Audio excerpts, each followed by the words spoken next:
The global economy is getting hit by what really feels like a perfect storm of change.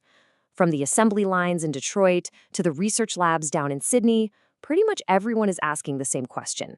In a world that's changing this fast, how do you actually stay ahead? And look, it's not just about surviving anymore, it's about figuring out how to thrive. So what exactly are these forces? What's the engine behind this massive disruption that's making entire industries and even whole countries rethink absolutely everything? Well, that's what we're going to dig into. And believe me, the answers are as complex as they are fascinating. All right, let's break it down. We're really looking at three massive disruptions that are all happening at the exact same time. You've got fierce new global competition, the lightning-fast advance of AI, and these wild, unpredictable policy shifts that can just completely derail a company's entire long-term strategy. And to see how this all plays out in the real world, let's start with the American auto industry. I mean, it's the perfect case study of where all these pressures just collide, forcing huge companies to adapt or, frankly, risk being left behind. And just listen to this. This is from the CEO of Ford, an iconic American company. He says China is where the most fit industrial systems are getting created. Wow, that is a huge admission. He's not just talking about a rival, he's basically saying the entire center of industrial gravity is shifting. For a company like Ford, that's an existential threat. And when you lay it out like this, the imbalance is just staggering. China's home market is massive, which gives their companies a huge head start. Then you factor in direct government support. We're talking thousands of dollars for every single car they export. And on top of all that, they have lower costs because they're vertically integrated, which just means they control everything from the raw materials all the way to the final car.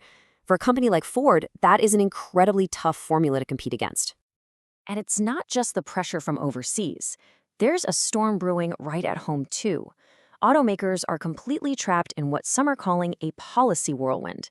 Just try to imagine planning billions of dollars of investment over the next 5 years when you have no idea if the rules are going to completely flip after the next election. It makes any kind of long-term planning almost impossible. And here's a perfect example of that kind of whiplash. One administration pushes this massive shift to electric vehicles. Okay, so automakers go out and invest billions in new battery plants. Then, a new administration comes in, completely reverses course, and poof, those EV tax credits are gone. Suddenly, all that investment is at risk.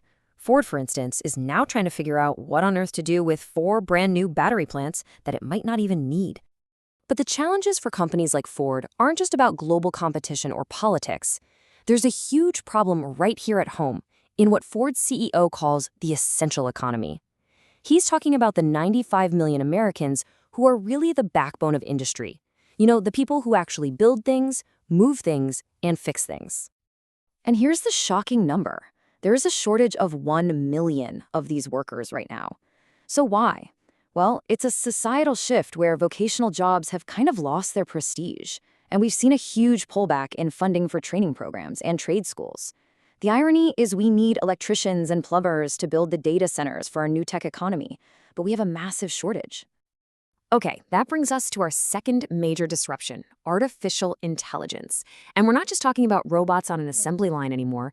AI is now coming for high-skilled jobs, which raises this huge, huge question. Is it here to help us, or is it here to replace us?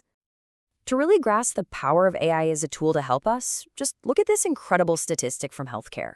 Back in 1950, all of medical knowledge would double every 50 years. Today, it's estimated to double every 73 days. That's insane. It is physically impossible for a human doctor to keep up with that. And that explosion of information, it has a very real human cost. This quote just captures the paradox perfectly. We're living in a golden age of medical breakthroughs, but for the doctors on the front lines, it's become the dark ages of burnout because they are just drowning in data. So this is where a tool like Open Evidence comes into play. Think of it as a brain extender for doctors. Now, it's not trying to replace them, and it's not diagnosing patients. Instead, what it does is sift through all that medical research and find the exact piece of information a doctor needs, turning what could be hours of searching into just a few seconds. It's all about helping them keep up. So the really optimistic vision here is that AI's real power isn't in replacing humans, but in connecting them, It acts as connective tissue, linking a doctor in one city to the one expert halfway across the world who has seen that same super rare case before. The AI makes the connection, and then it just gets out of the way. But we have to ask the tougher question, right? While AI may augment doctors, what about other roles? Business leaders are already signaling some major shifts are coming. The CEO of Walmart, for example, has privately suggested that their workforce of over 2 million people could potentially be cut in half within just 5 years, mostly because of AI and automation. So we've looked at a company and we've looked at a profession, both grappling with these changes. But what happens when an entire country needs to pivot? For that, let's look at Australia, a nation that's trying to reinvent its entire economic foundation. For decades, Australia has been called the lucky country, just riding this incredible wave of wealth from its natural resources. But that luck might be running out. And this chart really shows why. Their spending on research and development is way behind other developed countries. That's a massive innovation gap, and it's a huge risk for their future. This quote from a former prime minister really gets to the heart of the challenge. The success of the past has created this sense of complacency, but in today's fast-moving global economy, standing still basically means falling behind. The wealth that comes from mining isn't going to guarantee prosperity forever. So what's the proposed path forward? Well, it's a pretty classic recipe for boosting innovation.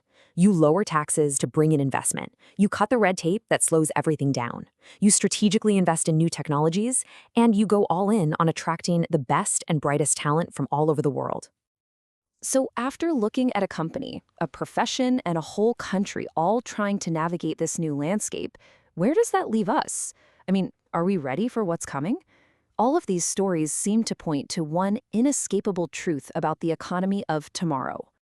The single biggest takeaway is this: adaptation is no longer a choice. It's basically the price of admission into the future economy. It doesn't matter if you're building a car, treating a patient, or running a country.